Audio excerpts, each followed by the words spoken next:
Demak, bu misol DTM 2025 da tushishi mumkin. Sistema berilgan va uni yechimini topishimiz kerak. Yaxshi.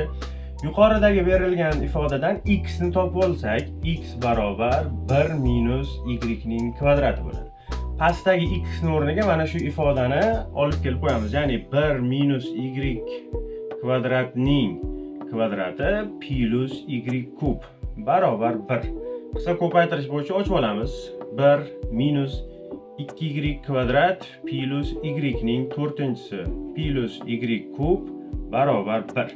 Ikki tomonda bir xil ishorali birlar bor va bular ayrilganda 0 bo'lib ketadi va bizda quyidagicha ifoda qolyapti. Y ning 4-si plus y ning kubi minus 2y kvadrat barobar 0.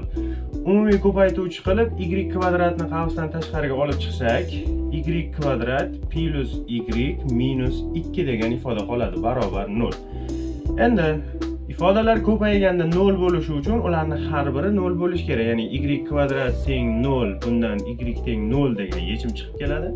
Mana bu ifodamizni 0 ga tenglashtirsak, quyidagi ifoda, ya'ni ko'payganda 2, ayirganda 1 chiqadigan ifodalar bular y plus 2 va y minus 1 barobar 0. Bundan y1 minus 2, y2 esa plus 1 bo'ladi. Biz 3 ta y ni topdik va shunga mos 3 ta x ni topamiz. Ya'ni x1 ni topish uchun endi mana buni 1, buni 2, buni 3 deb oladigan bo'lsak, ketma-ketlikda 1 dan ayiramiz 0 ni kvadratini. Ya'ni bu 1. Demak, bizda bitta yechim 1 u 0 ekan. x2 ni topish uchun 1 dan ayiramiz minus 2 ning kvadratini. Bu 4, 1 dan 4 ni ayirsa minus 3. Demak, bizda ikkinchi yechim minus 3 u minus 2 ekan. Xo'p, x3 ni topish uchun 1 dan ayiramiz 1 ning kvadratini. Ya'ni 0.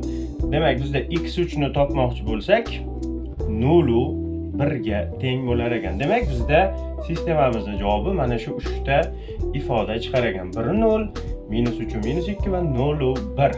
Unutmang, bu misol DTM 2025 da sizning oldingizdan tez varog'ingizdan chiqib qolishi mumkin. Videoga like bosish, abituriyentlarga uzatish va komment yozish esingizdan chiqmasin.